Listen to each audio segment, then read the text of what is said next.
Hi, I'm BJ Ferguson, and I would like to inform my audience about the honeybee and the importance of having this little insect around. Of the 16,000 to 20,000 species of bees, there's only maybe 7 that actually make honey.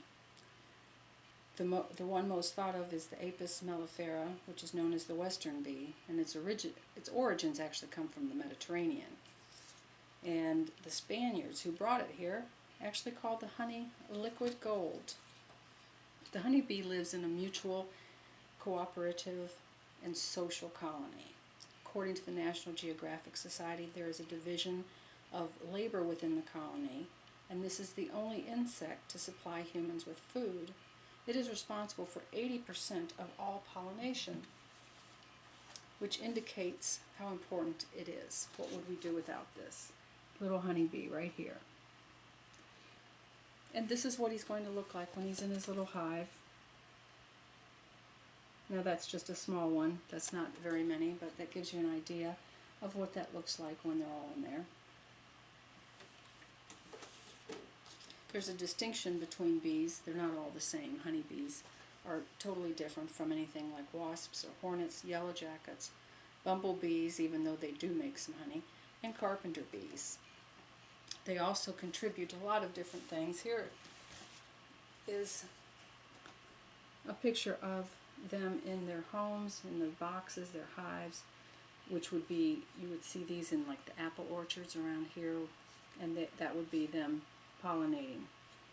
And also, contributing thing that they'll do is wax and honey. They contribute propolis, which is a sticky resin which we use, and they use as well to make a glue. There's royal jelly, which is what turns a regular bee into a honeybee, makes it fertile.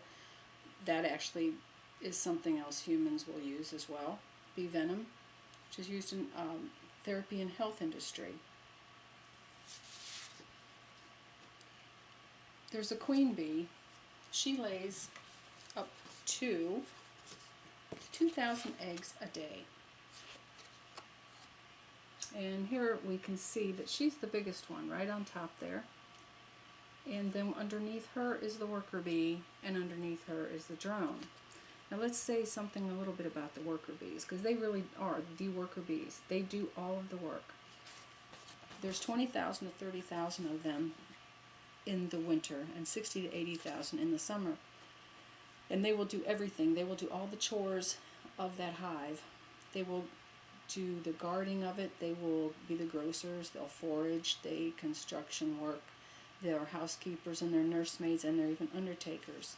The drones, however, which we saw as the little one down here, well, he's not as little as a worker bee, but here he is. Now he is a drone, a male, and he's on standby for mating only. In the summer, they mate, and after they mate, their barbed sex organ falls off and death follows. And in the winter months, they're expelled from the hive because they are of no use, and the bees have to survive, and they don't want all their food to go to the drones. There's different diseases that are a threat. Foul brood, mites, varroa, urbanization, and CCD, colony collapse disorder. According to the U.S. Department of Agriculture, it came about in about 2006. Farmers went in, or beekeepers rather, went to their hives and discovered that they were empty except for the queen, and the brood was still left, the immature bees. 30 to 60% of a colony would be missing, disappeared. They don't know what's caused it. Entomologists are still investigating it.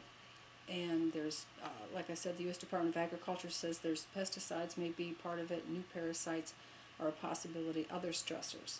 Things we can do to help: use pesticides sparingly and avoid midday as they forage them. Plant your wildflowers and plants indigenous to your area. And some examples of this are bee balm and sunflowers. Keep fresh water supply for bees, and remember to put a little something for them to stand on because they can drown. Farmers usually put something in their troughs so that they don't drown. They do need fresh supply of water. And to conclude about this amazing organized honeybee and its colony, I'm giving some well-known and some not so well-known facts. I gathered a couple of these. I gathered all these from a couple of beekeeper organizations, websites, and even the Haagen-Dazs ice cream now has information available on this wonderful little insect that supplies us with everything from food to health products. The honeybees fly at 15 miles per hour. Honeybees' wings stroke 11,400 times per minute, thus making their distinctive buzz, about 180 to 200 times per minute. And of course, I said honeybees are the only insect that produce food for humans. Honeybees usually travel up to 3 miles from their hive for food. Honeybees are the only bees that die after they sting. They're responsible for the 80% of all fruit and vegetable and seed crops pollination. Honeybees have 5 eyes, 3 small ones on the top of their head and 2 big ones in front, and they also have hair on their eyes. Bees communicate with each other by dancing and by using pheromones, that scent, and honeybees never sleep.